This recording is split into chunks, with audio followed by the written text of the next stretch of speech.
So we're joined from Atlanta by Kacie Luaders, founder of Could Be Pretty Cool. We thank you so much for taking some time for us as we talk about your incredible platform that works with podcasters, content creators, artists, creators of all types. I've got a room full here with me at Velma Jackson High School. This is our entrepreneurship class, and we're recording this for all of our friends in Madison County schools: Madison Central, Ridgeland High School, Germantown High School, the Academic Options Center, and our YouTube channel. So thank you so much for fitting us in your incredibly busy schedule. Thank you for having me. I don't think you all understand how just energized I am by young people who are learning things and doing things with that knowledge. So Yeah, and already, they've already handed me a couple of good questions that we'll get to, so we'll get to those later. But just nice. give us a little background because you're originally from Detroit, then went to Hampton, great HBCU right there on the Atlantic coast in Virginia, and then after you got that degree, a lot of crazy things happened. So just take us through that timeline briefly about the HBCU experience because the HBCU experience can be fantastic if it's used the right way. So just take us through that process. Yes, absolutely. So I knew when I was a toddler that I wanted to be a part of the music industry in some way. I guess as a toddler, I thought my job was going to be playing the guitar for Michael Jackson. That was my aspiration. Um, no one said that's not possible. So I started taking piano lessons at 5, guitar lessons at 10, started playing the bass guitar at 14. That, I guess, no pun intended, is really where I started to find my groove and got involved in jazz band in high school and orchestra and all sorts of just musical ensembles. But at that time, and this is in like the early 2000s, this was also sort of the rise of the superstar music producer. So this is when like the Neptunes and Timbaland and Swizz Beats were all sort of becoming household names. And so I was like, you know what? Like I'm okay at playing music, but what I think I want to do is be a music producer. I'm going to go to school for music production, music engineering. So Hampton University fortunately had a really good program. And once I arrived there, I quickly learned that I actually was not that talented, which is something that I don't think a lot of people like to admit about themselves. But I started hearing what my peers were doing, and they were in the studio till 2, 3 in the morning. They had the passion and the drive, and I was just like, yeah. Can I compete with these folks? I don't know. Just had a very real moment. But fortunately, around that same time, I discovered the theater department. We shared a space. We were both in the building together. And I started becoming more active in live theater. So doing live sound, sound design. And that is really where I found my groove. I was like, yes, live sound, theater, this is what I want to do, is what I thought at the time. And you did graduate with a degree in performing arts. Mhm. And look, I'm a huge fan of the theater. I know you're a huge fan of the theater, but you said in another interview that you would not suggest getting a theater degree. So, and this is, I don't know if this is a hot take. I don't know. I've had this discussion with my peers. I wouldn't get a theater degree that you have to pay for. If you are able to finagle, enough scholarship money or grants or to that extent, then absolutely go for it. You can always participate in theater as an extracurricular activity. You Absolutely, can join absolutely. the theater club. You can learn a lot. You can join the honors associations, but living the reality of a freelance theatrical artist, the ROI is not always, I'll just say, worth it. And so I know people, are passionate about it and they might be like, no, Casey, don't say this, but just keeping it real. Yeah. Well, the only reason we say that is because, especially with entrepreneurship, it's not necessarily something you always need a degree for. Now, depending on what type of entrepreneurship you want to pursue, obviously, if you want to open your own law practice, you're going to need a law degree. But a lot of times, not all the time, but a lot of times, you can learn the skills in high school, maybe get a certificate, maybe get an associate's in business at the most, and you can get right into it. It doesn't always require that. that full college experience. Now, after Hampton, you went to SCAD down in Georgia, Savannah College of Art and Design. Unbelievably great school there. So tell us about what took you to SCAD after going to the HBCU experience. Absolutely. So at Hampton, I learned a lot. I grew a lot as a person, but I admittedly was still sort of flailing around upon graduating, and I still didn't really know what I wanted to do. And it was actually a professor at Hampton who was like, "Oh, well, if you ever think that you might want to be a technical director at a theater or someone who's sort of on the admin side for the arts, like consider getting your MFA. If or even if you want to teach, a lot of universities require the MFA in the arts. It's kind of like the terminal degree. Like if you don't know what you want to do, go ahead and like just go get your MFA." Which again, as we said, everyone's path is different. It's not required for Absolutely. everyone or everything. But SCAD for me, I think was where I felt that confidence in being able to compete that I don't think I initially had in my earlier days of academia. It's when grad school isn't like I'm going to hold your hand and help you with your work. I'm going to check up on you and make sure you're turning in your assignments. Grad school is like, we're assuming you're here because you want to do the best that you can do. And that really pushed me to actually do that and, really hone down on my skills as a sound designer. Yeah, and I'm glad you mentioned about the competitive nature because I don't care if you're going into a creative field or not. If you're going to be an entrepreneur of any type, whether because we got some great concepts in here, they've all come up with their own concepts. We got barbecue, we got auto detail, we got eyelashes, we got a salon, we got childcare, we got a lot of cool things. But all those have to be competitive. You've got to be tenacious. Entrepreneurship is the ultimate initiative. You know, I think a lot of kids here and a lot of people in general will be great employees, and that's fantastic. And most entrepreneurs will tell you they love employees that think like entrepreneurs. But at the end of the day, the entrepreneurs are the ones that have to be competitive all the time. And it's just like you were at SCAD. You have to show that you're there, in this case, showing the customers that you're there and you want to be there in order to have a successful business. Absolutely. And I think competition for a lot of people means like, oh, I have to, challenge this person or I'm against this person. But competition really meant for me then was how is what I do different from what my classmates are doing? There are some people who are just technically more skilled than I am. There are some people who the way that they layer their compositions or the way that they, do design for a film. I would never think of that. But how can I tap into what I enjoy, what I know how to do, what I'm interested in, and sort of, in a way, and I didn't think of it at the time, brand myself as this is my style. This is how I am not like the people who are around me. And that's a lot of what competition is, not necessarily with other people, but with carving out who you are in the sea of all the other people. Yeah, and then once you graduated SCAD, it was around the time of the economic recession that all of us dealt with. I was working in higher education at the time, and I had a scare of being laid off in my position as well. So it's something that it was a very real thing. So you got the business idea, and you kind of told yourself, "Man, this would be pretty cool." And a light bulb went off, and that's the name of your business. That's how it happened.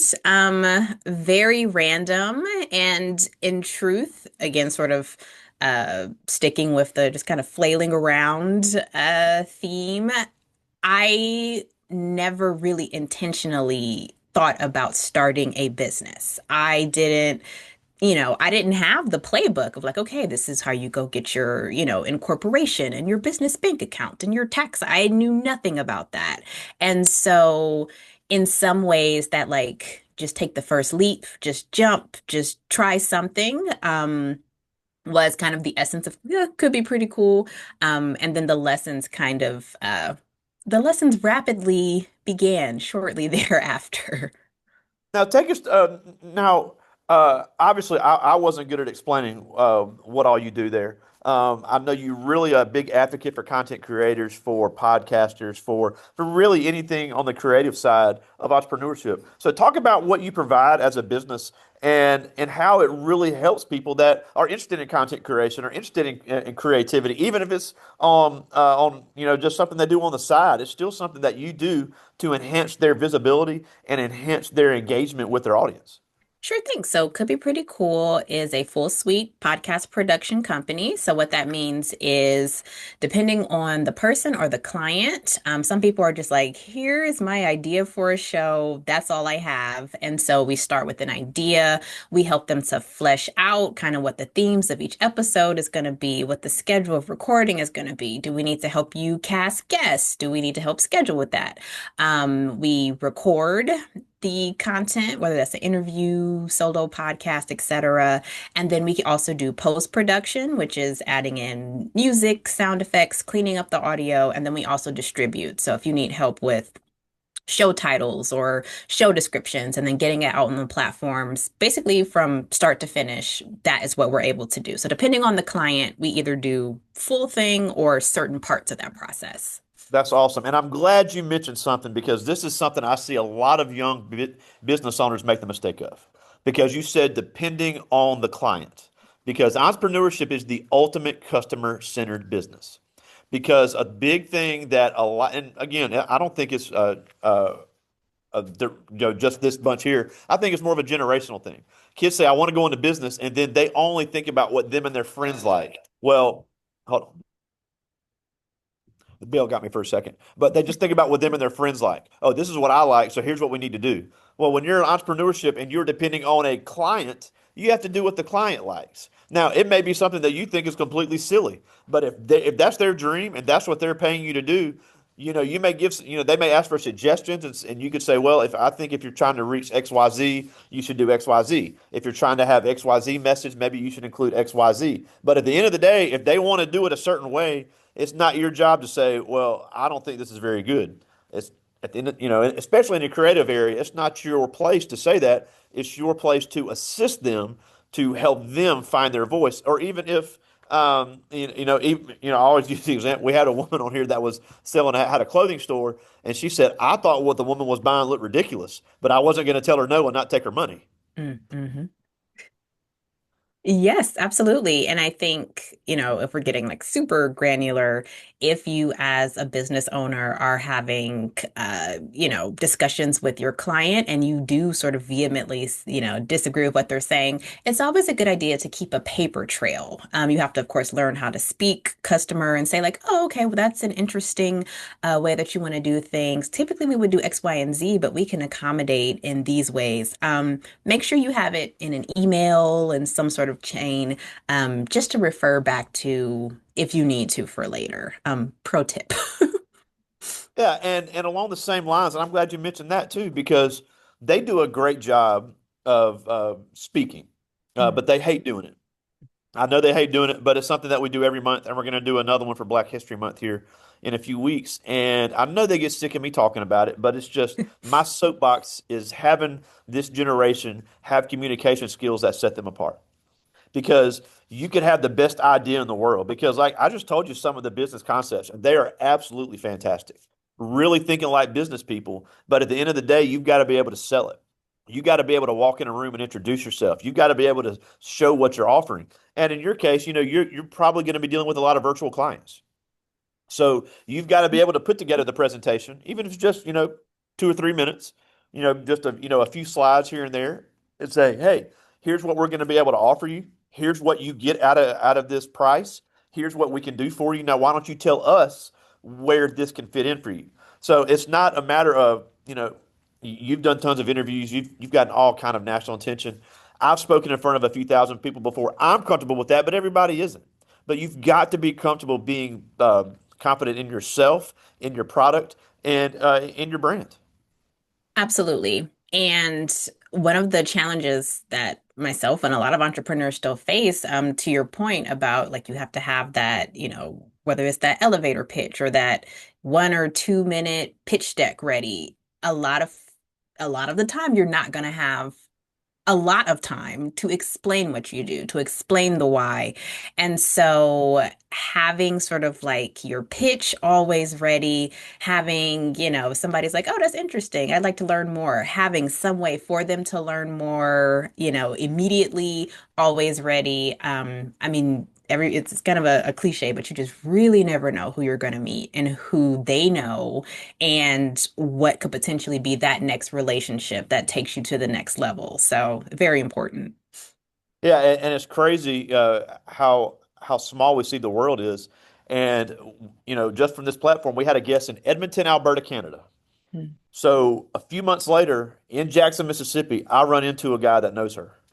That was from Calgary. So it really, you never know who you're going to run into. So Absolutely. that is that is such a great point. Now, before I get to their questions, and they've got me some good ones, one thing I like talking about too, another mistake I see a lot of young entrepreneurs make is they have a cool idea, great customer service skills, really a service that is in demand, but then I see their prices and I'm like, oh.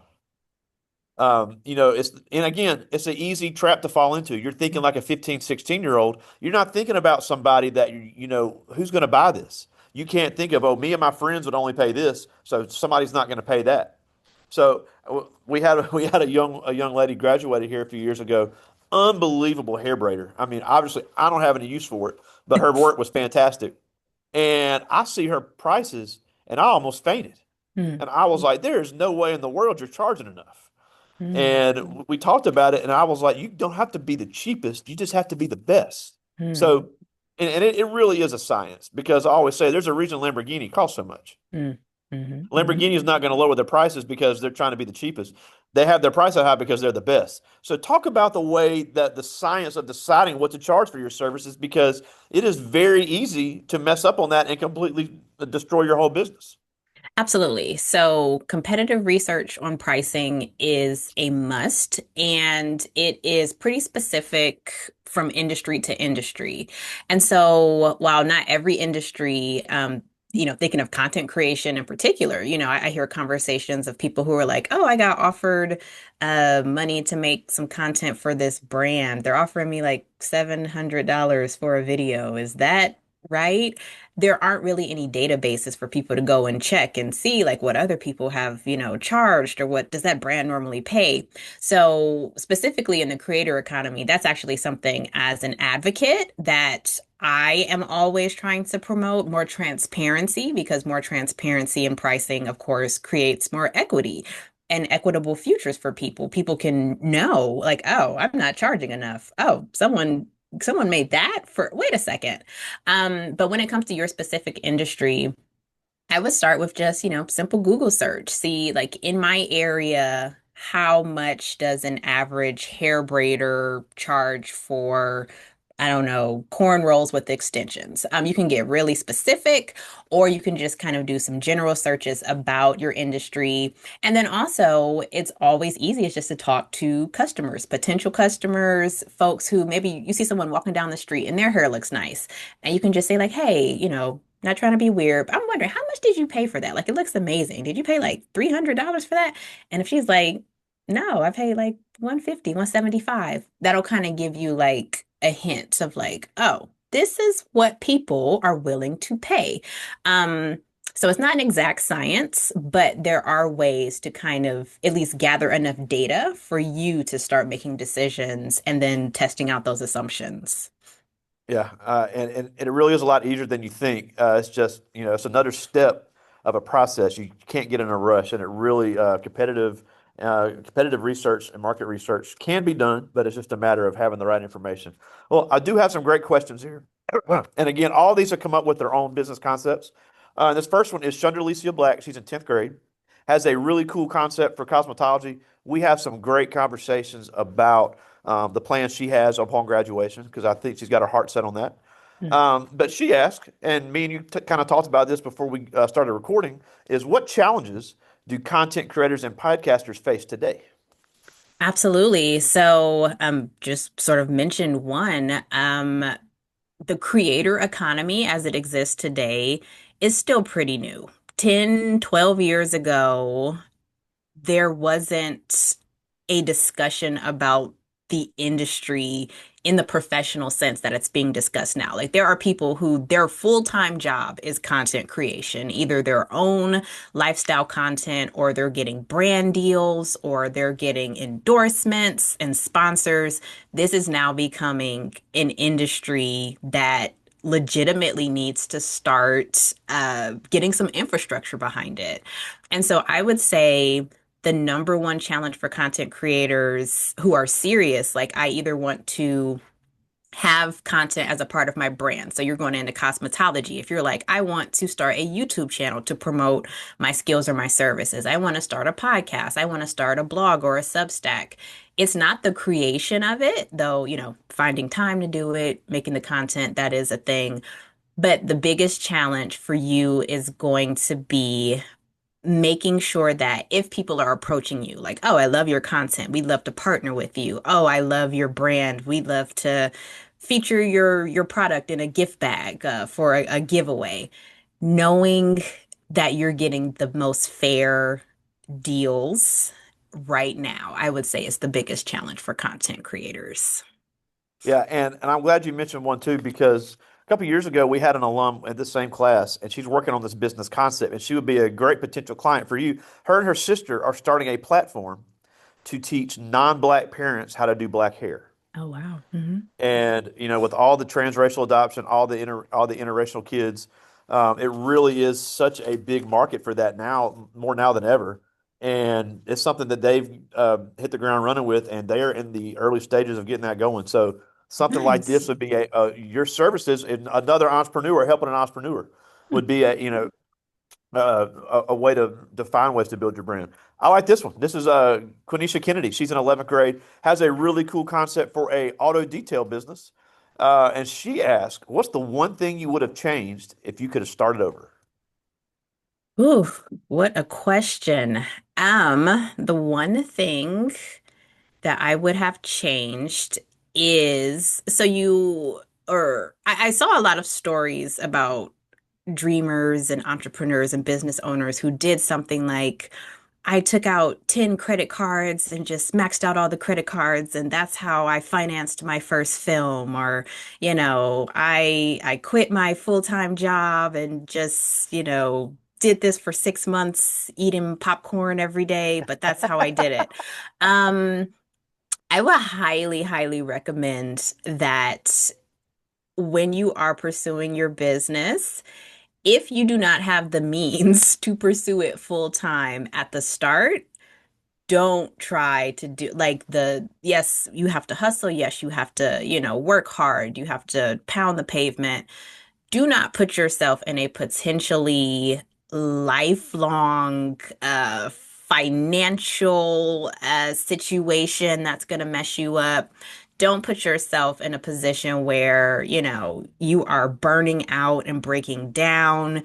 If you have a full-time or part-time or a 9 to 5 while you're building your business, that is beautiful. I think I just saw a quote that says like your 9 to 5 can be your first investor because it allows you to continue to live while you're building your brand. So that would be the thing that I would change. I think in the beginning, it was just like, oh, all in. It doesn't matter what it takes. Have a plan. It will definitely save you some trouble on the back end. Yeah, and something that we found out on this platform is something that I didn't realize. Majority of entrepreneurs now are at least keeping part-time jobs because it's either A for the benefits or B, if there's ever a slow period, they have steady income they can count on. Uh, One of my favorite is my friend Dr. Tammy Taylor over at Jackson State University still teaches biology full time to keep state benefits, and plus she just loves doing it. But she keeps state benefits, doesn't have to pay for health insurance, but she has a natural hair product that is being sold on Walmart.com. Hmm. So she's still building a strong business while keeping a full time job. So it can be done, just a matter of time management and a lot of planning. Absolutely. Absolutely. I like this one. This is Tredarius Quinn. He's in 10th grade, one of our band members here Hmm. at Velma Jackson, great trumpet player. And he's got a really cool idea for a clothing line. And he asked, how do you ensure your content aligns with your brand's voice? Ooh, that is such a great question. And especially, I don't know if you all are paying attention to, I guess, some of the changes that are happening over on TikTok. And, people are wondering what's the next big platform gonna be and what's, happening in content creation land.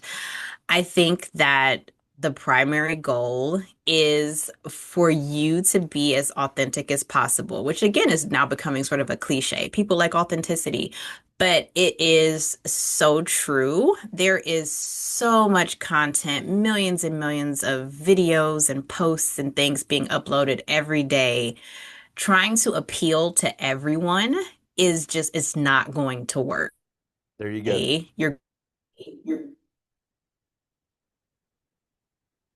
going, so your job then becomes to catch the attention of that 50, 100 people who are going to be like, I get why he's the person making this clothing brand. Like, silly, or he's coming with some really like poignant messages, or he's showing us the behind the scenes of his process. I appreciate him showing